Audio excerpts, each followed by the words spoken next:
Hello everyone, you're watching sqadia.com and now we will be going towards juvenile idiopathic arthritis. Have you ever wondered, we have been going through this arthritis so much that usually they're disease of old age, but actually they do affect the adolescent and children as well. So arthritis can affect the child as well. So we will be going through the general aspects of juvenile idiopathic arthritis, the clinical features and its subtypes, that is oligoarticular juvenile idiopathic arthritis and polyarticular juvenile idiopathic arthritis. And then we'll be going through the treatment and complications which can be caused by these diseases in children. Coming to the general aspects, it's a non-infective inflammatory joint disease of more than 3 months duration in children under the 16 years of age. This is usually in children or in adolescent teens, which is common type of arthritis. Prevalence is about 1 per 1,000 children. This is quite rare. Boys and girls are affected with equal frequency. Usually there is no gender predisposition in this case. The causes and the pathogenesis. The most important cause is abnormal immune response to some antigen in children with a particular genetic predisposition. Again, there is always, if there is actually a B27 deposition or some other kind of a genetic predisposition, these children may get this kind of a disease. And usually it's this trigger factor is sometimes not commonly understood, but this could be any infection in the remote past which have maybe triggered it, and now there's an immune response to that. Primarily, it's a synovial inflammation leading to fibrosis and ankylosis. Stiffening tends to occur in whatever the position the joint is allowed to assume. Thus, flexion deformities are common and characteristic features. Now, what happens is once the inflammation and swelling has occurred, there is associated pain. The child would tend not to move that limb. So as a result, if there is a knee pain or if there is a hip pain, the child will keep that pain limb as still as possible. As a result, this results in developing of contractures. Usually there is a flexion contractures at knee or flexion and adduction contractures at hip, because this is the normal position of the hip, which in which hip and knee are usually kept. Coming to the causes and pathogenesis, about 15% have systemic illness, and arthritis only develops later in the past. And this is important. There is a disease called Still's disease, which is systemic juvenile idiopathic arthritis. Now, this is actually a systemic problem, but the presentation is sometimes with arthritis, and sometimes this arthritis is so late that it is actually not related to this disease. And initially, the physician usually tends to think of other diseases such as rheumatoid arthritis and other, but mostly it's the juvenile form which has actually now developed arthritis. The majority, 60%, have oligoarticular arthritis affecting few of the larger joints.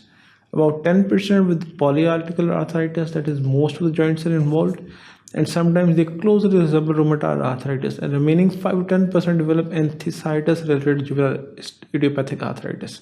That is, that majority of oligoarticular, there's usually 1 or 2 joints involved, usually children or teens. Then some of them have polyarticular, that it mainly involves the joints of the hand as well as small joints, but the classical rheumatoid picture is not present. Similarly, in the 10% of the cases, it's not the joints which are involved, there's only the enthesitis, that is the basically enthesis of the joint, that increase, the tendons get inflamed, the ligaments around get inflamed, and usually there is a synovitis as well and increased synovial production. So joints are swollen, inflamed, but actually the joints are not, the bone and cartilage of the joint is not affected that much. Coming to the systemic juvenile idiopathic arthritis, it's also called as Still's disease. Starts with intermittent fever, rashes, and malaise. During these episodes, which are usually daily, the child appears to be quite ill, but after a few hours, the clinical condition improves again. Because at the acute attack, it's really painful, and the child really appears ill because of the multiple joint pains, but then gradually it improves over time. Features include of lymphadenopathy, splenomegaly, and hepatomegaly. As it's a systemic disease, so it not only involves joints, it involves other features as well. Associated with joint swelling, And coming to the subtypes, there are two subtypes of juvenile idiopathic arthritis. One is oligoarticular juvenile arthritis, and other is polyarticular juvenile arthritis. Oligo, as you know, that it affects very few joints. That's why it is called oligoarticular. It's the most common form. It affects about 50 to 60% of the cases. Occurs below the age of 6. Usually it's common in girls. Few joints involved with no systemic illness. Usually it's one or two joints are involved. Child presents with pain and swelling of medium-sized joints, that is the knee, ankles, elbows, and the wrists mainly. Sometimes only maybe even as low as one single joint may be involved only. Coming to the polyarticular, it is, as the name suggests, polyarticular means multiple joints are involved. Polyarticular arthritis typical with involvement of temporomandibular joints and the cervical spine. Usually seen in older children, which is also most predominantly in girls. Hands and wrists are often affected, but characteristic deformities of rheumatoid arthritis are uncommon and rheumatoid factors usually absent. Now, if the patient, usually a young girl, comes with multiple joint pains of the hand, feet, and sometimes of the neck as well, and the classical deformity, that is the ulnar deviation, the mallet, bottleneck deformity, and nodules which were seen in the rheumatoid arthritis are usually absent. And sometimes there is history of motoric stiffness, sometimes there's not, but actually it is mimicking kind of rheumatoid arthritis. But the major difference is that actually it's very young age. The presentation is a very young age, and then there is RF factor is actually absent. Radiology in workup, actually we don't need a lot of x-rays, but x-rays actually rule out other causes. For example, if we are getting x-rays of the hand and the feet, that will rule out all the other rheumatoid arthritis and other spondyloarthropathies which could be contributing to this problem. Blood CP, it would show WBCs and ESR count are markedly raised. And why? Because it is an immune response, an inflammatory response to a trigger. RF factor, usually it could be negative in polyarticular, but it's in juvenile form, especially in oligoarticular, it could also be positive. Synovial aspirate, that will rule out infection, hemorrhages, joint swelling. Now, once you aspirate the joint, you will see that it will be a clear fluid. There is no blood and there is no pus coming out. So the swelling is due to inflammatory reaction, not due to infection. Once we're done with the diagnosis, then comes the treatment.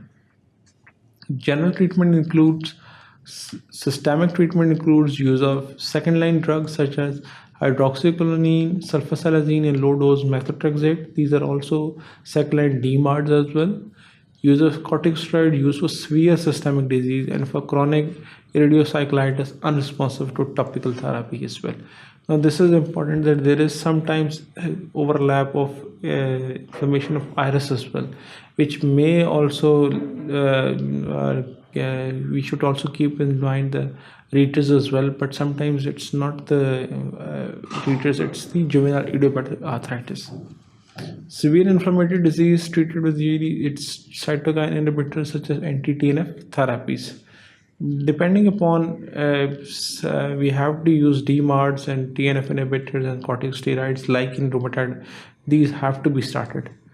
Night sprints actually are used to avoid contractures. Now, this is important that as there is a lot of joints are a lot painful, they're usually kept still, resulting in formation of contractures. So on the one hand, we've initiated a medical therapy, that is, we have initiated use of second line DMARD such as low dose methotrexate, hydroxychloroquine, and sulfasalazine. We've initiated use of steroids and anti-TNF inhibitors. But along with that, we need to do something for the joints as well, so they are kept moving all the time. For that, there could be use of night sprints, a certain continuous passive movements machines such as CPM. Now, this is a classical example in which if the knee and ankle can be pumped at any time, and the patient does not need to move all this by himself or herself, that this machine will make the movements at ankle and knee and hip, so that all the movements are actually with some degree of physiotherapy are going on, and the contractures do not develop, especially in these patients.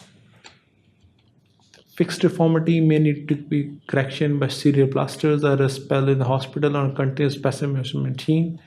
When progress is no longer being made, joint capsularity may be helpful now, but that is in a very late stages. And usually once the patient has presented so late, even the medical therapy is not helpful. But if medical therapy is initiated early and the patient is rehabilitated early, usually joint capsulotomy is not never needed. Thank you very much. Keep watching sqadia.com.